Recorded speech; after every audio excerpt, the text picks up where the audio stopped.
Yeah. It's the biggest. You know what I'm talking about? Hey. Yeah. She want the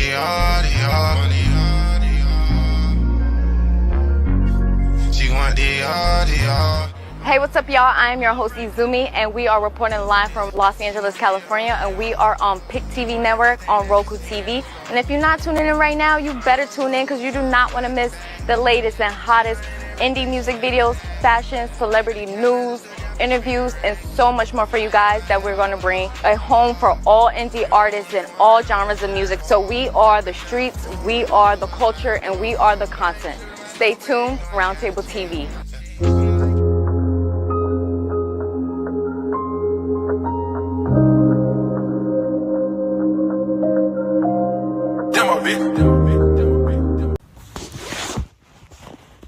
Yo, what's up? This bruh man from the fifth floor. Yo, look at here. Y'all need to support the new Coaching World channel on PIC TV Network. It's all that. I mean, go to www.watchpictv.com. That's PIC TV.com. It's all that. So spread the word. You know, the new coaches channel. That's PIC TV Network. www.watchpictv.com. You know, my dude, man, David Edwards is the president, all right, of the PIC TV Network. So let's support him. You know, PIC TV, all coaches need to be off up on this here channel. I mean, it's like money in the bank. Matter of fact, it's like Serb sandwiches in the bank. All the Serb sandwiches that you can eat. Watching PicTV.com for the coaches. Peace.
Hey everybody, David Evans here from Washington, D.C. Don't touch that dial because we have a brand new hit show on right now. The Prison Freedom Show is on, and you already know it's going to be hot as fish grease. One of our brand new shows. And I'm so happy today. I have my co-host, my right-hand man for this show, Brother O, is here in the screen with me. We beaming this in, folks, from D.C. to Chicago. Want to thank everybody for watching. Don't forget to go to www.watchpictv.com. We are popping and rocking from the nation's capital all the way here, Washington, D.C., and we beaming it in from Chicago. And we have another special guest all the way from Jerusalem, our very special guest on tonight on the Prison Freedom Channel on the PIC TV Network. Popping and rocking from D.C. to Chicago, popping and rocking from Jerusalem. Our brother is going to be on telling his story. I'm going to get out the way. Brother, every time a patient is my special co-host today, we're going to bring you in, man, and tell the whole world how you feeling today. How's Chicago treating you, Brother O? Oh, man, Chicago's been treating me well, you know, as usual, you know. I'm happy to be here. Had a long day, but this is the moment that I've been waiting for. So I have a special guest that I want to introduce the entire audience to. I met this brother a few months back, told him that I could get up with him. And so once I finally called him and told him that we wanted him on the PIC TV Network, he was more than obliged to come. And so we're here today. Man, thank you, man. Hey, brother, how you doing today, my brother? I'm great, man. I'm blessed to be here, to be able to be on this platform with you brothers, and I appreciate the invite, man. And I was more than happy and glad the brother reached out to me, man, because I believe that we all have a story to tell. Some are heavier than others, but they all need to be told, man. And I try to do my best to network, given the life that I've lived, to get it out there, man, especially to a lot of these young brothers and sisters, man, that are out here and have this misconception about this whole life that they've been dealt and they've been taught and they've been told that things are this way, when in reality they're in a whole different way, man. Definitely. And so I got a piece. So for those of you who do not know who I am, I'm Orion Meadows.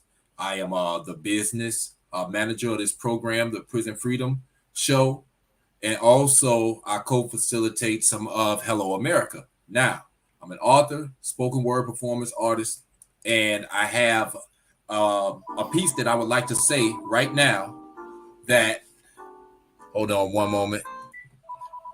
So I have a piece that I would like to say that I believe resonates with everything that this brother is about to convey to all of you. So it's entitled Thug Consequences. Retracing steps of my path. Regrets from the past lingering in my mind as I rewind the scenes of the mental motion picture playing out in the theater of memory. The pictures recorded are distorted yet still poignant enough to evoke sensations that cause me to shudder. And dismayed from the thought of a life filled with potential wasted in the gutter. They say it's a terrible thing to waste minds. So then why did I waste mine? Staying wasted, filling my body with liquor and smoke, gun tucked under my shirt at the waistline. Not understanding that it takes time and dedication to build a future with success. Too obsessed with fulfilling the prophecy of my death. And although my demise didn't manifest in the flesh, I'm buried alive, my development under arrest. Now this is the product of my labor. Perhaps I was possessed. My wonder years, my soul hungering for glory and respect. For Lord knows those streets called me, like the voice of a whispering gin. Or was I simply delusional, mind clouded from all the chronic whiskey and gin? Father, forgive me for sins I can never atone for. For I've seen murder, torture, misery, and sadly this heart of mine firsthand has known war. The days of my life, like the stations of the cross, the burden of my choices, and the weight that comes with the stunning realization of their cost. These are a thug's consequences. That's deep. And so that was from my publication entitled Inside the Box, one of my 3 publications. And I just felt like it resonated exactly with, your book and the message that you're trying to convey to the masses. So without further ado, I give you Brother Imad Sadah. And I'd just like for you to tell us about yourself. So you grew up on the south side of Chicago. Yes, but I'll start with my birthplace. Okay. I was actually born in Jerusalem in 1966, August of 1966. Less than a year later, what was known as half of historical Palestine was invaded by what's called the newly created state of Israel, which is basically made up of European Jews who left Europe and came to Palestine in the early 1900s. They established a country with the help of the United Nations, United States, and England in particular. And they took half of my country and exiled half of my people. In 1967, they invaded a people who had no military and took the rest of the country, is what you might know as the West Bank, Gaza, and in East Jerusalem. So I was less than a year old when I lost my freedom as an individual who identifies himself as a Palestinian. The males in my family were imprisoned. My uncle was exiled to Jordan. He came back and did an operation and was arrested through the Jordanian desert. He was part of a group, what is known as the Popular Front for the Liberation of Palestine, led by a Christian leader named George Habash. So most of my life was spent watching the Israelis arrest the males in my household assault and insult the females in my household, including my grandmother and my mother. Spent most of my life, the 12 years there, spent most of the time going from prison to prison with my grandmother, visiting my uncle, my father, or my grandfather. And my father and grandfather weren't in there long. They would stints, a year here. And my uncle was sentenced to 125 years in prison for his political views and his freedom fighting tactics. So I grew up there, poor. We hardly had anything to eat. We were a poor family. We lived on rations from the United Nations. We received a 100-pound bag of flour once a month, a can of grease, and sugar and salt. And this is what we ate, basically, for most of those 12 years. And my dad had migrated to the United States in 1973. His sister pulled him out of there. And I came to the United States in 1978. I had just turned 12 years old. I moved into the Marquette Park area. In 1978, Marquette Park was still heavily infested with racist individuals. They actually had professionally painted swastikas with white power. For instance, on 71st and between Rockwell and Artesian, there was a building there. I remember it distinctly. And I've had to endure. I didn't speak any English. I went to Marquette Park School. I had to endure. I didn't know at the time what these white kids and even some Spanish kids who grew up with whites were saying to me. And finally, it didn't take me long to learn English.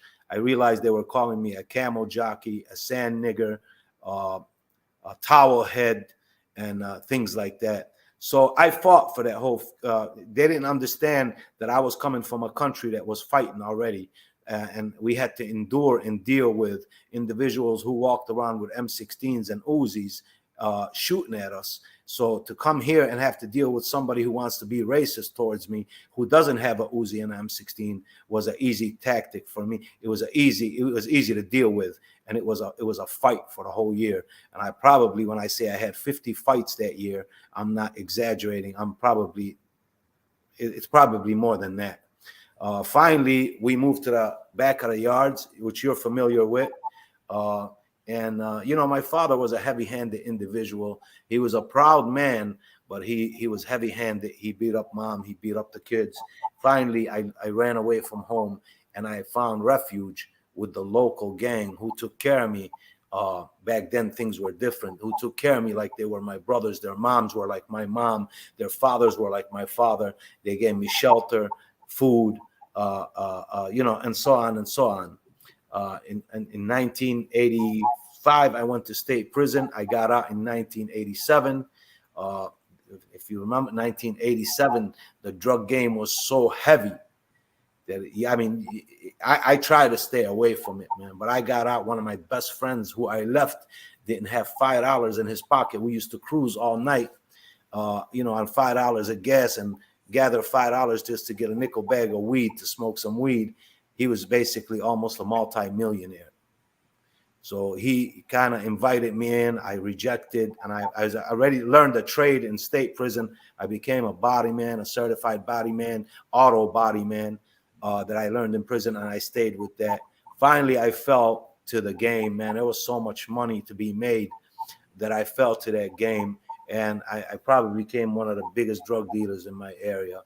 And was arrested in 1992 by the FBI and DEA for a conspiracy to possess with intent to distribute multi-kilos of cocaine. And I spent 13 years in prison there, and it was African-American brothers who basically educated me about my religion and invited me to come to services. It took me about 3 years to go to services because I felt like I came in without religion. I'm not going to break down and ask God to help me out because I'm in jail now, because it would be almost like I'm a hypocrite. So I said, you go, you worship God. I came in not worshiping God. Actually, when the feds arrested me, you could almost call me an atheist. I didn't believe in anything. There was a point in my life where I just disregarded God and said, if there was a God, many of the things that happened would not be happening. Why is there Muslim, Christians, and Jews? This is obviously a fabricated. These are fabricated institutions. They're fabricated by human beings. That there is no God. and I learned the hard way that there is a God. It's the God that sent Abraham. It's the God that sent Moses. It's the God that sent Jesus. It's the God that sent Prophet Muhammad, peace be upon him. This is why we say he is he is the protector of Abraham, or we should say he is the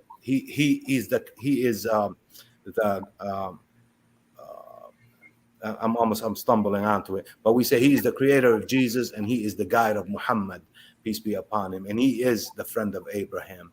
And this is this is how we describe their God. These are the three Abrahamic faiths. I learned a whole lot. I studied a whole lot. I studied once I got to know, and brothers gave me some books to read. Once I read them, I couldn't stop reading. I spent most of my time, the 10 years after were spent reading historical stuff. There was I didn't read any opinionated stuff. Everything was historical and factual. And I came to realize how close we are and that there is a God. And ever since then, I've been basically walking that straight path. I felt like a fool because I thought I was really, really, really smart. It took some time and some reading and some recollection to just kind of realize that I was pretty dumb, to be honest with you. All right. So the title of your book, Jerusalem Gangster. Tell us a little bit about the lifestyle and gang culture that you eventually found yourself immersed in. Well, I'll tell you, initially when I got involved in the gangs, I fell in love with the individuals because of their love for me and their care for me. And from there on, man, I carried that torch all the way. I didn't, if people who know me from back then will tell you that this guy was nothing to play with. This guy was something to be reckoned with. I remember once I saw my brother. I had left home. I saw my brother and he said, "Hey, man, I saw so-and-so." It was an individual. I was 15. The individual was probably about 25, a grown man. And he said, "Man, he saw you walking down Hermitage," and said he crossed the street because he didn't want to cross your path. So I was basically at one point a very deadly individual, standing at 5'4", but was very deadly. I wasn't scared to fight with my hands. I wasn't scared to go what back in the day we called humbug, to the next neighborhood and humbug with fists, baseball bat, chains at our ops. And so this is some of the stuff that I went through in my gangbanging days. Now in my drug dealing days, we were moving a lot of dope, a lot of drugs. And you're talking about a night of Super Bowl between 12 noon and midnight.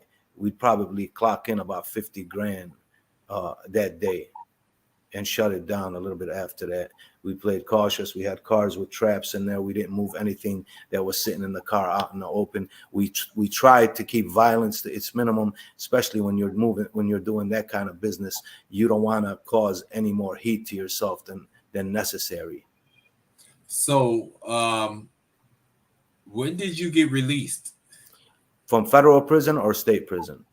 From federal prison, the last time that you got out. I was arrested February 11, 1992, and I was released early May of 2004. Okay, so the first time you went to prison, you did your time and you got out, but you practically kind of like went back to the streets. But this last time, when was the moment that you felt like you needed to make that change? What? I'll tell you when and what made you have this paradigm shift that ultimately led you down the road to changing your life for good? I'll tell you what, it was long before I got out. It was long before I learned religion. It was long before I said to myself, I'm going to go straight because it's the right thing to do. I had already decided once I was arrested by the FBI and DEA and wound up in the Metropolitan Correctional Center in downtown Chicago, and I seen the amount of individuals cooperating with the government, guys who were straight up stand up, were people who were to be reckoned with on the street. Now they were in the MCC, and a lot of them were telling. And it really did a number on me, just sitting there thinking. I remember walking in when I first got arrested. A Puerto Rican guy named Rico walked up to me and said, "Hey, don't talk to nobody here. They're all snitches." I thought he was crazy because I had done state time. And you go to the joint, that's not your idea. That's not the perception you have. I already knew how it was in state prison. And I thought I was coming into the same thing when I went to the feds in February of 1992. To my surprise, if these people were arresting 20 individuals, within weeks, 18 of them were already telling, taking some kind of plea. So when I saw that, it took all the life out of me, man. And I was so depressed that I couldn't believe that I was going to have to sit in this jail. And I knew I was going to face a lot of time. I already knew how these people were playing by what I saw within a couple of weeks, not even within the first few days. And I said, man, I'm going to have to do time with these individuals. And these are the same type individuals as the individual who put me in here, the informant. So I had already decided that this would not be even fair. How do you even get involved with something when you know I'm going to hold my weight? I'm going to hold water. I'm not going to talk. I'm not going to do nothing. And all these guys are just telling. So it really depressed the crap out of me, man. And that's when I realized that I was just going to go straight, because that's not the team I chose. The team I chose was totally different, man. The team I chose was a team of stand-up individuals that no matter what happens, man, you stand strong, you take your own weight, you don't talk on people, you don't snitch on people. That's not the way we play things. And that's what a real gangster is. A gangster is not a guy who's on the street pulling hits, selling dope, living the street life, and as soon as he gets popped, he starts telling everything. And then once he's released, or once he's sitting in jail doing the little time that he received for cooperating with the government, he's a gangster again. That's not what a gangster is, man. So when I saw that, I realized that I wanted no part of that no more, man. All right. So before we leave, what do you want readers to take away from the Jerusalem Gangster? Well, a few things. I want to, at least the most important thing is for individuals living in this society, is that people even all around the world are living hard. I want people to understand the Palestinian issue, that brothers who suffer in this country, we suffer just the same. We have a lot in common. Three, I want individuals to take a look at the life and the things that down the line at the end of the book, where you see that I get my life together, I could have done that long before that. And no matter what the trials and tribulations you go through, the life I lived, there's a name for it, man, and it's called Jimmy Dean. Live fast, die young. I mean, I could imagine people were probably taking bets that I wouldn't be alive by the end of summer, or at least be in jail for the rest of my life. And now look at this. From that, I ran businesses. Since I've been out of prison, I ran 4 different businesses, and they were good businesses, money-making businesses. It was hard. But I did it. And that it's the sooner you realize that life that I lived is a short-lived life, and whatever you make out of it, you're gonna lose it eventually. The education, man. If I could bring time back, bro, I would not come out of school, bro. You would have to beat me out of school, man. But at the time, I thought it was the coolest thing not to have to go to school and hang out with the boys in the neighborhood and so on and so on. If I would have went to school, man, back then and spent all that time that I spent in jails in school, I could have been a doctor, man. And it's doable. It's doable. That's why I try to encourage a lot of young brothers, man. Now, even if you're 21 years old and you don't have a high school diploma, if you went and obtained your GED and spent 3-4 years in school majoring in something, and there's a lot of programs out here to pay for that, majoring in something, man, that your life would be a totally different life. You don't have to die, man, and live in a sense to say, like a lot of brothers think. There's been questions and there's been studies, especially the African-American brothers, even some, Hispanics, how long do you expect to live? And they don't even go over 25, 20 years old at their estimation, man. And I understand it because my job right now is I get a call at the hospital whenever somebody is shot.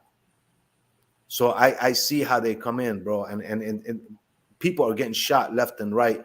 I would tell you 6 or 5 out of the 10 shootings I go to the hospital, 6 or 5 of them are innocent victims, bro, hit by stray bullets or a car shot up that resembles somebody they're beefing with. Right. Females with babies in the back seats. I mean, this week I was called to at least 15 shootings between Wednesday and Sunday. 15 shootings, one hospital, and I'm one. There's 2 other people going on calls, and the other one probably had 10, and the other one probably had 5 or 6. So we're talking about 25 to 30 shootings between Wednesday and Sunday. And you know, that's something that Dr. Evans and I have been talking about. You know, the crisis that we have in America with guns and violence, and eventually we're going to have some people come on our Hello America program and talk about those issues, such as what you were talking about, as far as people being, you know, hurt and killed by gun violence. Yes. You know, because it's definitely a crisis here in America. So, Dr. Evans, I'm going to give it to you and let you take over from here. Man, I'm just so happy, man, that my brothers come on to people around the world that can see the PIC TV Network Freedom Channel, man. And we want you to be on the book fair this Saturday. I never thought that your life, man, would impact so many others. We're gonna go to a commercial break. When we come back, I'm gonna ask you what would the older version of you today tell the young version of you. Then I'm gonna ask you, if you was in the room with 5,000 young people from the age of 25 on down, what would you tell them if they was getting ready to make some moves like you had made in your life? 2 things I'm gonna ask my brother when he come back. What would the older version tell a young version of you? And then if you was in the room with 5,000 young people, the age of 25 on down, who's out there in the gang banging, running the streets and doing things, crime and violence, what would you tell them? After we come back, you're on the Prison Freedom Channel today, my brothers and sisters. We're beaming it from Washington, D.C. to Chicago with my co-host, Brother O, and we beaming it in to my brother from Jerusalem, who is our special guest today on the PIC TV Network. We'll be right back right after this. Don't touch that dial. Every time a patient is diagnosed with colon cancer, the first question is, am I going to survive this? So let's take a moment and talk about the probability of cure in this disease.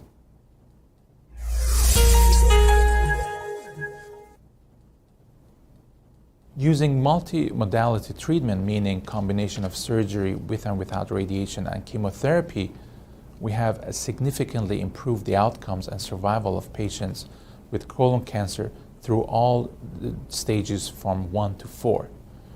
Unfortunately, whether a patient will be cured or not is still determined at the stage they were diagnosed with. The more advanced the tumor, the lower the likelihood of a cure. A stage 1 tumor that has not even penetrated through the wall of the colon can expect it to be cured in 93% or more percent of the time. Once the tumor starts to grow through the wall, things become more complicated because it's not only the size of the tumor at that point, but also how aggressive it is, what the different biology is. And there's a lot of research in trying to determine today the risk groups and the genetic factors that determine how aggressive a tumor is.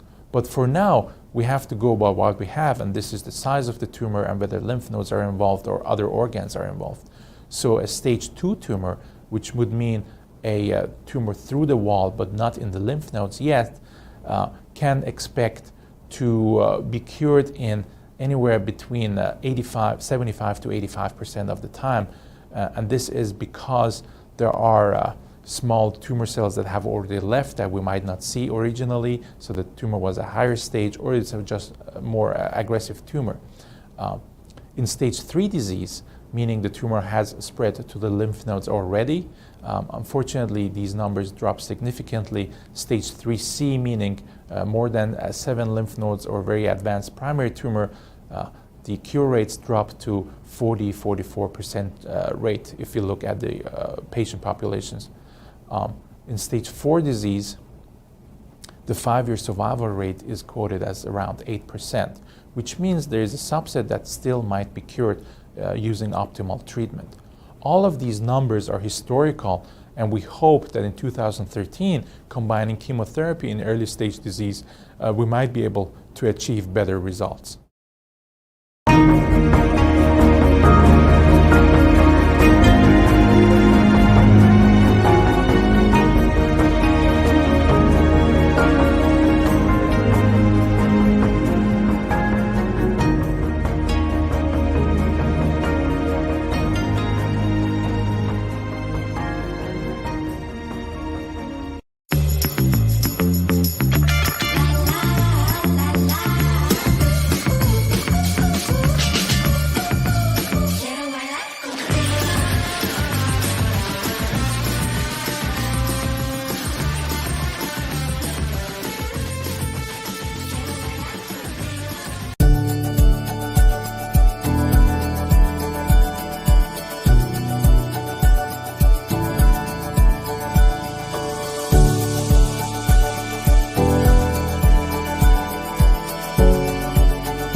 Hey everybody, David Evans here once again from the PIC TV network. Breaking live, we here on our television network today.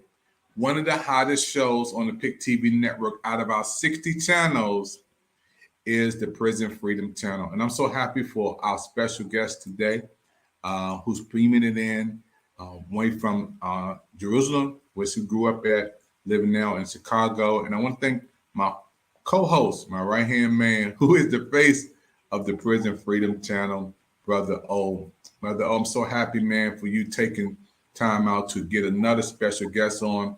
And I want to give a shout out to Brother O, some of the people who we had on. Benny, can you give some names, Brother O, before we bring our brother back in? Oh, yes. We've had Celia Cologne. She was on the show. We had Miss Brock Kelly. She was on here. We had Professor Bennett Lee. We had Randall Washington, just to name a few. And also Tim Barnett.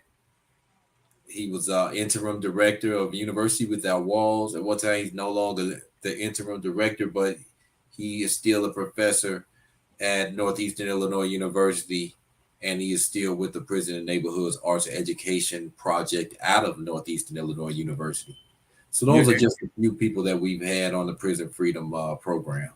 Yeah, and one of our special guests won, man. We got to give a shout out to him. He was on our public official show. He won. Oh, yeah. So he won the Democratic primary. You're talking about Dan Pogoshelski. He's running for the commissioner for the Water Reclamation District right here in Chicago, Illinois. So he won the Democratic primary. And, he's still running. He has to face his opponent, whoever wins the Republican primary. But he did, get to the next stage. That's big, man, to have him on and winning. We're excited about everything transpiring. And this has been one of the greatest shows we have had on PIC TV Network on the Prison Freedom Show. And those who are watching right now, Prison Freedom Show is a show that we got together to give people a shot, to talk about what their life looks like now after they come out of prison, a new start. And our brother today is giving everybody hope that you may be in prison, but prison don't have to be in you, and you have a vision after prison. Wow, that's pretty cool. A vision after prison. And I want to ask our brother today, brother, what would you tell the younger version of you today? Man, I never forget I was about 14 years old, and I was out there gangbanging. I remember the conversation like it was yesterday. And one of my older guys, one of my older boys, Mario, rest in peace, he's gone now. He came up to me, it was a school day, and he said, man, why you out of school? And I said, man, you know, F school, man. I'm out here in the hood with my boys. And he said, man, go back to school. You're going to regret it. I never, ever forget that conversation, man. That conversation sticks in my head regularly, man. I would tell definitely push my old me, even with the stuff that my dad was doing as far as beating us up and stuff like that, man. I would have stayed in school, man, and I would have finished school, because I'm going to tell you, man, the only antidote to this mess is education, man. That is the only antidote to this mess, man. And when you abandon education, you basically abandon your life, man. And that's what I would tell the old me. Stay in school. You don't have to listen that. You don't have to prove nothing to nobody, man. Because I was out there. I was eager to prove myself as a vicious individual in my neighborhood, demanding my respect by brutality. In my at 15, 16, 17, and 18. When I went to the state joint, man, I gained a lot of respect. I moved up to second C real quick, which is within the Latin folks at the time. At 19 years old, I was already holding a second spot within that institution for the Latin folks or Latin disciples, whatever you want to call it. Spanish gangster disciples was at the time. That was the concept. So that's what I would tell the young me, man, to stay in school. Definitely, man. Stay in school, be strong, and take it. Take it, because that's the key. That's the key. That's the key to open all doors, is education, man. Yeah, man. Man, I just thank you for your words of inspiration, encouragement, motivation. Got to give you 5 stars. Appreciate that. Man, that was beautiful. And, I will tell you this. Yesterday, I sat down in downtown Chicago, and I was in a meeting with state representatives about gun violence. And I spoke. And when we speak, and I'm not trying to say, I don't have a PhD in literature or a PhD in science, but I have a PhD that was given to me, that was gained, which is street knowledge.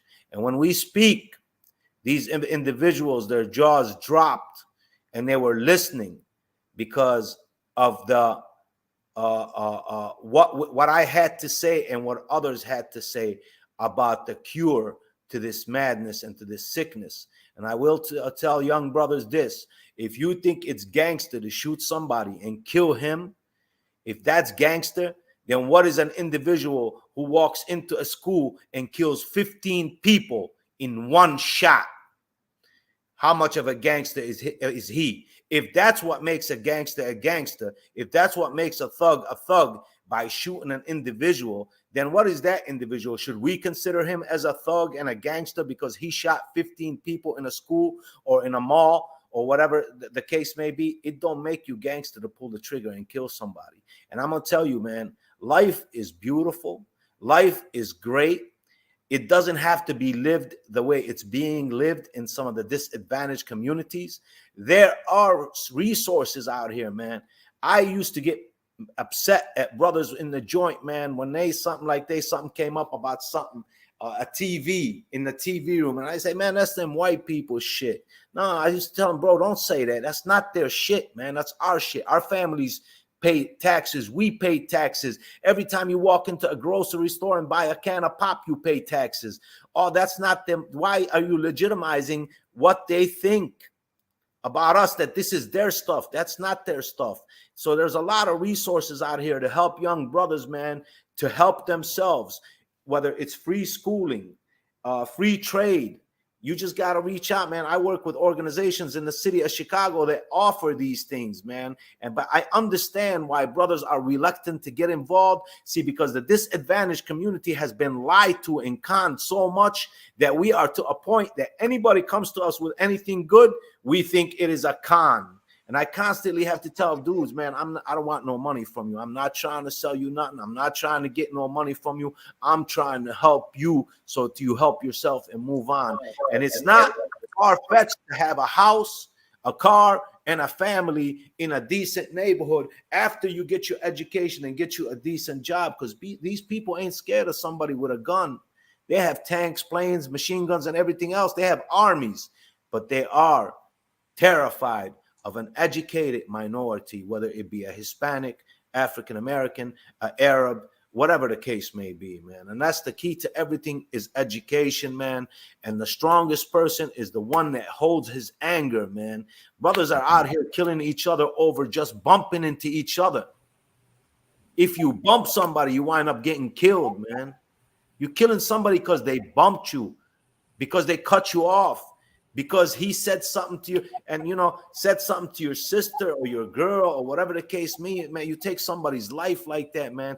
But I understand, like I always say, man, this is historical trauma, man. It has to be dealt with. Like I told the politicians, this is a social issue, not so much as a criminal issue. A social issue which has turned into a criminal issue, and there needs to be help. Mental illness is real and serious, man. It has been the most neglected disease in the world, man. When you talk about, there's been studies for cancer, diabetes, and everything, nothing for mental illness. And it's serious. It's out here bad. Man, I'm just so excited, man. When I hear you talk, man, you can reach people I can't reach. You can touch people I can't touch, And that's why this show is so vital. You and Brother O, the Prison Freedom Show, man, is a lifeline to let people know they have been forgotten, man. I got a brother who I love so much, Raymond Carter Jr. He got in prison when he was in his teens, and he's in prison right now. He's almost 48 years old. And Brother O talked to him. It's my godson. He was just driving down the street with his boys 20-something years ago down south on the road, got pulled over, and been in prison ever since, man. But you give him hope. He's going to watch the show. You give him hope and inspiration. What do you tell if you were in a room with 5,000 young people, man? Some of them are gangbangers, some of them are on drugs, selling drugs, some of them out there shooting, killing and robbing and breaking in places. Brothers and sisters, what would you tell them? You at the podium, you got 5,000 people in your room right now, only them. The doors are closed. The playground is over. It's just you and them talking. What would you say? Well, I'll say this. I'll say that what you might hear me say right now might sound lame to you. It might sound like a preacher talking to you, but I'm far from a preacher and I'm far from a lame individual. Okay, I ran a gang. I was an individual who was feared once upon, and I'm not bragging about nothing. I'm just validating myself, because nothing else validates me but me and my history and my background, which is my history. I will tell you this, that education is the most important thing to get to.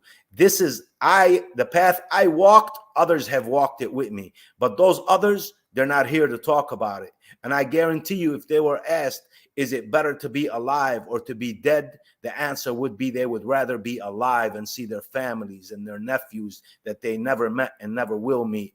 So it is important to educate yourself. It is important to stay in within education. It is important to reach out, man, to individuals if you have a problem to deal with. It's not masculine to react violently and grab a pistol and shoot someone. Like I said, it's not gangster to shoot someone, because the madman that walked into that school in Texas, outside the school or into the school, and killed 17 babies, is that gangster because he killed 70? Was he 17 times gangster than you? So I would say, man, this individual who was probably at times considered to will be dead by the end of summer or in prison for the rest of his life, was just in a room sitting with senators discussing how to change policy, how to make this a better place. I can argue with the best, whether it's historical, whether it's religion, and so on and so on. How I did that? By reading, by understanding, and I gained the utmost respect when I talk to individuals. So I would say, just like I'm able to do that kind of stuff, just like I have done that, you can do that also. The future is bright. You have to make it bright, or you can make it dark and end it. And I see a lot of young brothers doing that and gone. It's over with. It's over with. Wow, man. I want to thank you for coming on Pick TV Network. We got to have you to come back. Brother O, want to close us out tonight, Brother O? All right. Thank you, Dr. Evans. So we're more than glad to have you here. It was an honor. You know, I met you at Professor Lee's office at a NAFI reentry circle meeting. And your story is definitely intriguing, and we just appreciate your story and the work that you're doing, your testimony. And until next time, everyone, I'm Orion Meadows, your business manager for the Prison Freedom Program. And this is the Pick TV Network. Check us out. We're on Roku, 60 channels. And don't forget to check out Imad Sadeh's book.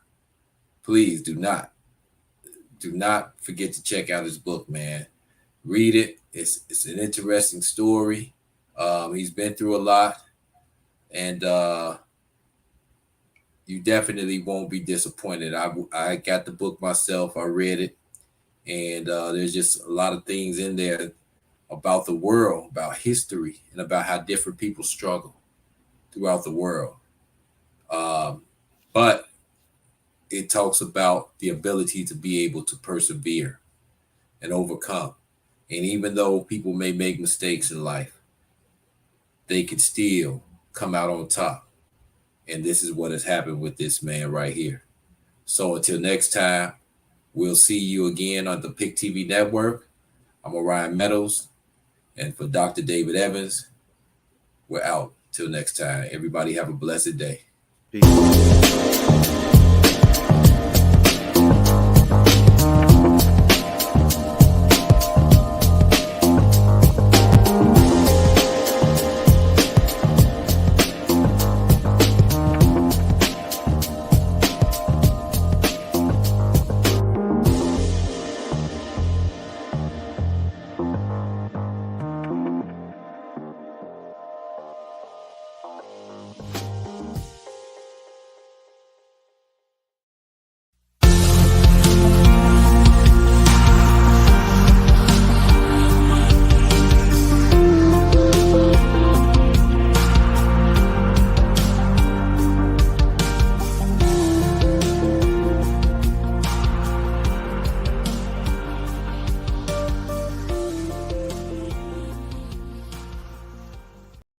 Shout out to PIC TV Network. Check them out. Black owned and operated. Let's support each other. I'm Zeke with the Universal Circus.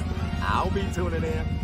Shout out to PIC TV Network. Check them out. Black owned and operated. Let's support each other. I'm Zeke with the Universal Circus. I'll be tuning in. Broken down, tired of living life on the merry-go-round. And you can't come down higher. I see them, so we're walking out.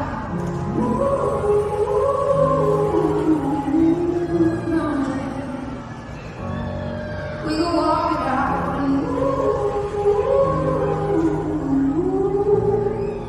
I'm dead. And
Shout out to PIC TV Network. Check them out. Black owned and operated. Let's support each other. I'm Zeke with the Universal Circus.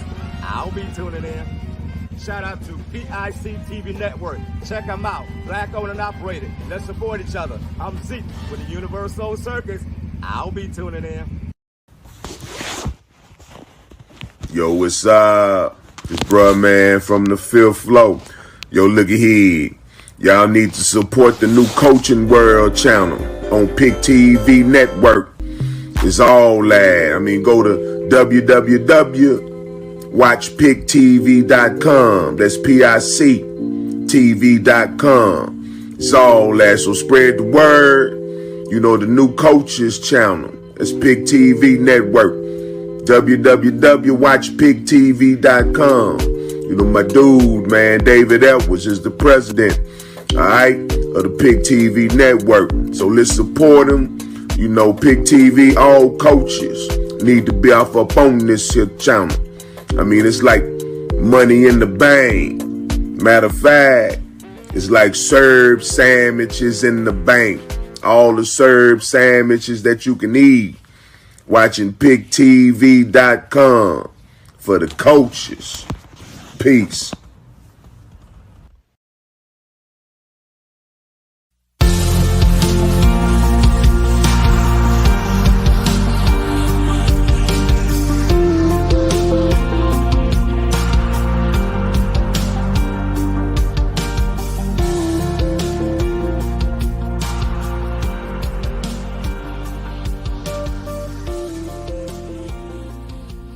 Count on me.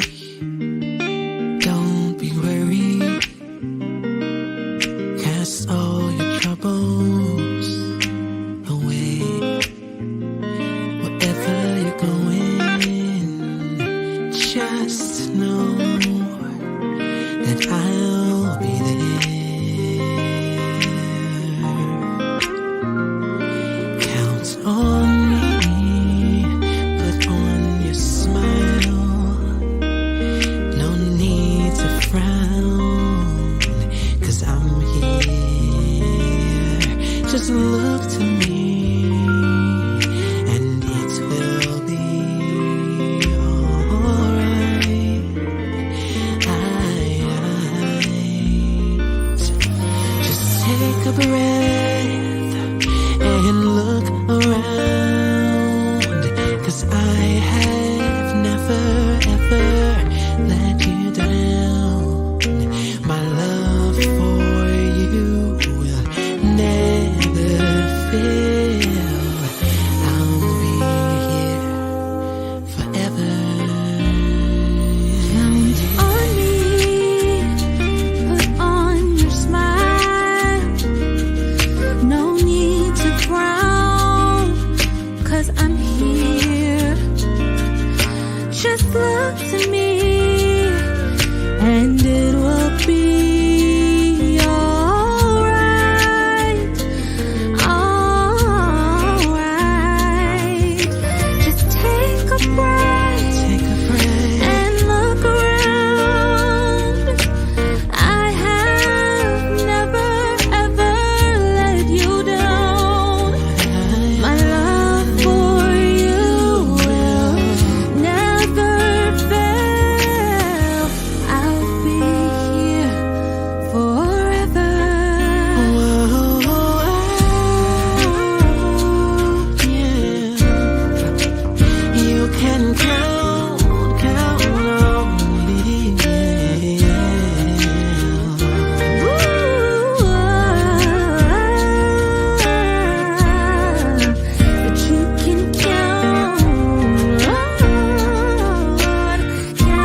let you down. People come and they go, I'll never but leave. I'll be. You can count on me.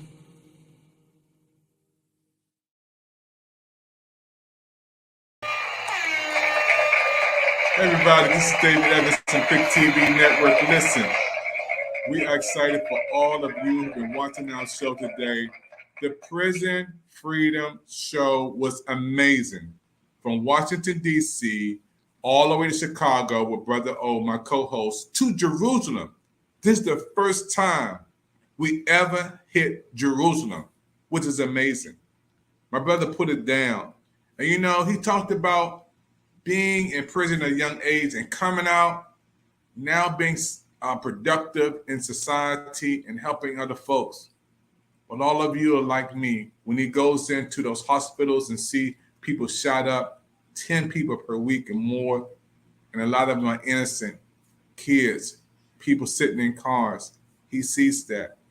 You know, so we want to pray for him. We're also praying for our First Lady, Jill Biden, praying that she'll be healed very soon from COVID. And thank God for our president and our vice president. We're praying Pick TV Network. We need each other as we go through a season of helping and supporting. And one of the ways that we want everybody to support this network, the Pick TV Network, is to take a moment and to scan that QR code right there. When you scan that QR code with your phone, you can support the Pick TV Network with a donation of any size. You'll see there when you scan it, you'll see the PayPal, the Cash App, the Zelle, whatever you like to give. Matter of fact, we're going to have a Pick TV Network telethon real soon, our donation fundraising. You can be a part of it. You can chat in and contribute. We want to do some great things this winter as we prepare for 2023 to help some families in need. We're going to be adopting some families. You know, there's a lot of families who lost loved ones down in Texas, down in Chicago, and other places. These families still have to go through the holidays with an empty seat at the table. So what did Pick TV Network do? We have a gift card that brightens somebody's day, and we give the children some toys. This is called Project Smiles from the Pick TV Network.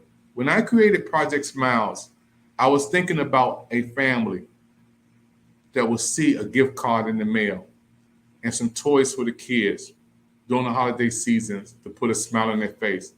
I'm going to show you some footage that we did last year. It was amazing.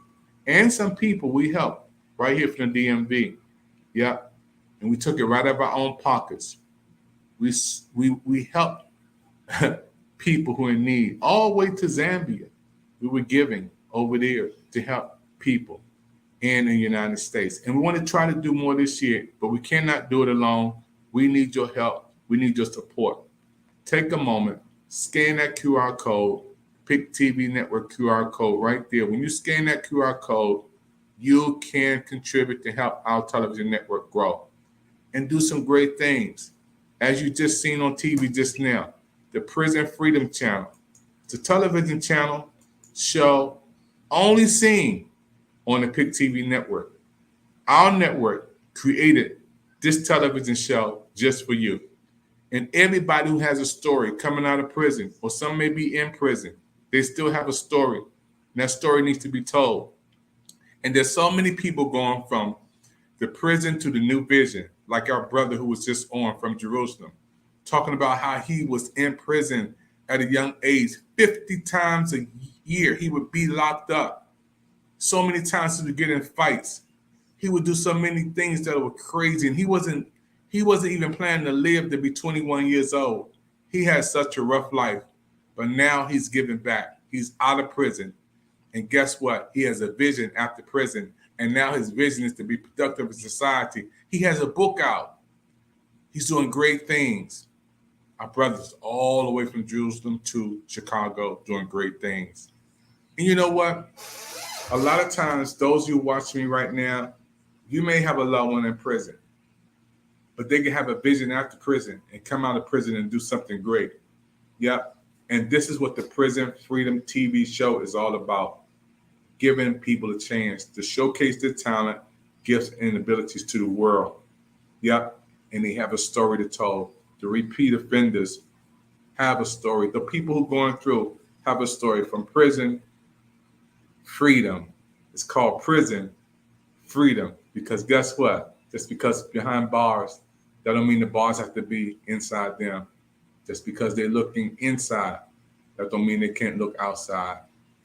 And I want you to help us. Scan that QR code, support the PIC TV network. Do it today. And don't forget, we have a brand new coaching channel show on right now. And one of the biggest stars in Hollywood gave us a promo. You already seen Bro Man from the 5th floor of Mont Lawn show. But I got another surprise guest.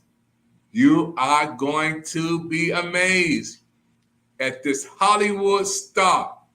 You've seen him on the King Comedy. You've seen him on his own television show. You've seen him do some great things on the movie screen. And now he has a promo on the PIC TV network. The one, the only, Cedric, the entertainer, right here on PIC TV network with promo that's so amazing. We're going to play that promo. And I want you to see it. I want you to be encouraged. I want you to like and share. Matter of fact, it's on Instagram right now, the PIC TV network on Instagram. Go over to Instagram, see the PIC TV network with Cedric the entertainer giving us so much love. Like and share it. Push it out there. Tell everybody about it.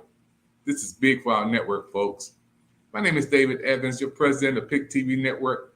If you'd like to be on our television show, we have a brand new Coaching World channel that everybody's talking about, one of the hottest shows out.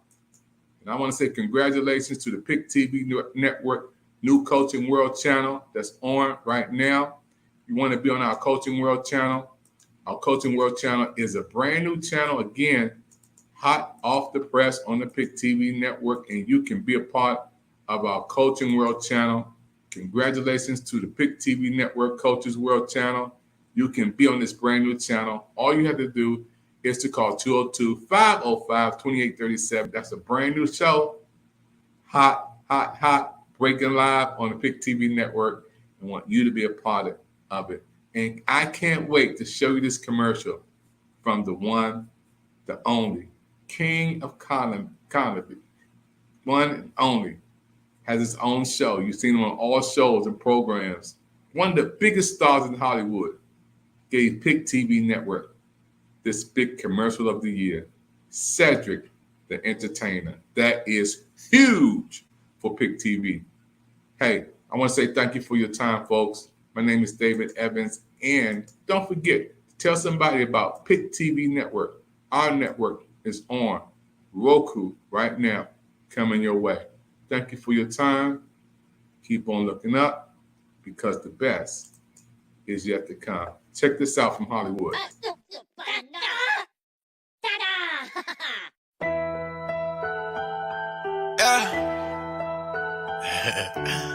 the biggest. Yeah, so hey. G1 Dior. G1 Dior. Hey, what's up, y'all? I am your host, Izumi, and we are reporting live from Los Angeles, California, and we are on PIC TV Network on Roku TV. And if you're not tuning in right now, you better tune in because you do not want to miss the latest and hottest indie music videos, fashion, celebrity news, interviews, and so much more for you guys that we're going to bring a home for all indie artists and all genres of music. So we are the streets, we are the culture, and we are the content. Stay tuned, Roundtable TV.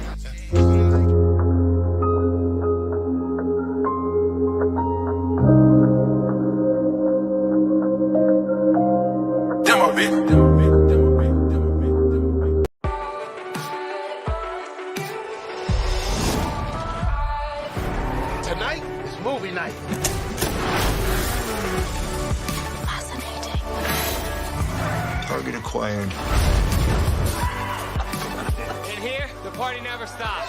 That's false. I got something to do in the morning, so it kind of does. In here, you can go anywhere. See anyone. You want to see something cool?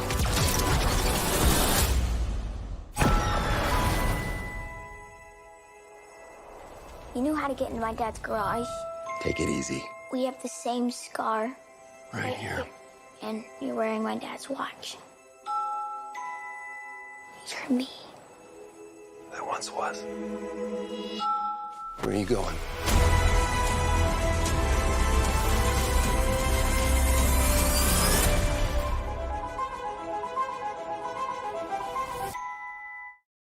Thanks for watching.